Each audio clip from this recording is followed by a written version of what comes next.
you do. But let's hear from independent election observers. Paula Brampa is with CODEO, that's a coalition of domestic election observers, and he joins us via the phone. Thank you very much, sir, for your time here on JoyNews Prime. What will be your observation today? What did you observe today at the process, the piloting registration today? All right. Good evening, and let me also say a very good evening to our listeners. As you did rightly say, CODEO actually observes protocols as to conformity to established principles in electoral activities. Okay. So whenever we go to either polling, voting center or registration center, we are interested in the processes that is used in registering or voting to see that they conform to established rules and principles. In this particular one, the Electoral Commission had said that he had tried the machines that is going to use for the 30th of this month for the general registration, and therefore we're invited to come and see the demonstration of it. So when we're going, CODEO had in mind about 4 or 5 issues that we're going to observe. Okay.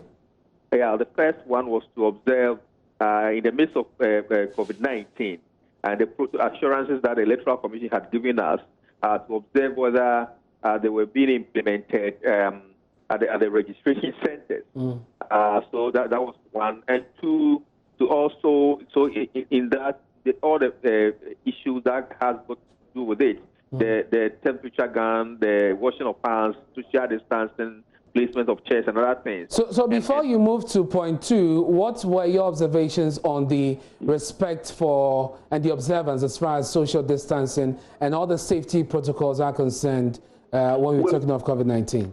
Well, I remember around 11 o'clock, sent an initial report to my office and they were laughing. So when I went there, everything was moving. But I got there before the voting started. There was a lady there at the entrance who was asking people to wash their hands, also use the temperature gun on us before we got seated. But just after about 10-15 minutes, the lady left the place. So I observed 3 people entering the perimeter without going through the washing of hands. So I drew attention to somebody and said, we should observe some of these things so that when we go to the actual registration, people don't lose guard. And people are placed in certain protocols steps to enforcing it. That's just by the way. Aside that, everybody came there. Initially was wearing the nose mask well. But just we started exactly at 10 o'clock. After about 11, people. Mr. Brampa, we are losing you. We are losing you on the line there. If you can just reposition yourself. Am I okay now? Yes, there's a better connection. Yeah. All right. So I said after about 1 hour, initially everybody was wearing the nose mask, including the EC staff, people who came there to register and everything. But after about 1 hour, you could see some of the registrants or observers who had come there dropping their nose masks to their chin level. Okay. So that was also one thing I observed. But after the placement of the chairs and the social distancing, they were conforming to the approved one. Okay, so let's move to the second indicator, which I'm sure has to do with the process itself. The process itself, in fact, before the start, the Director of Elections was trying to explain, and I could see Mr. Griffiths asking questions as to how many they could register a day. So that was also one of the things that we're going to check because we're going to do it in 6 days per cluster. Okay. And in the last election, we could see some of the registered had more than 600. So if you use 6 days, then we wanted to see how many people could go through the registration per day. So multiply by the 6 days and linking it to the number of people in the polling stations that had registered names in the register more than 600 to see whether the 6 days was enough. So in our calculations, the first person who went through the registration took 18 minutes to finish the whole processes.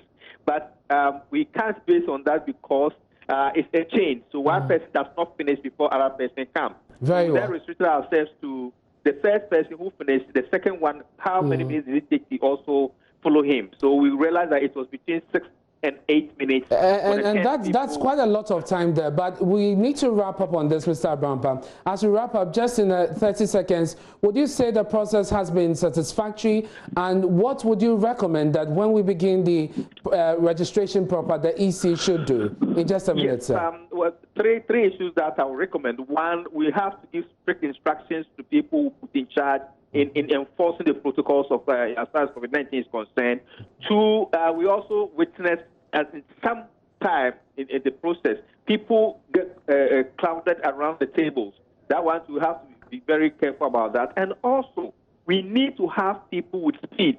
We realized that where the delays were coming were the first and the second table.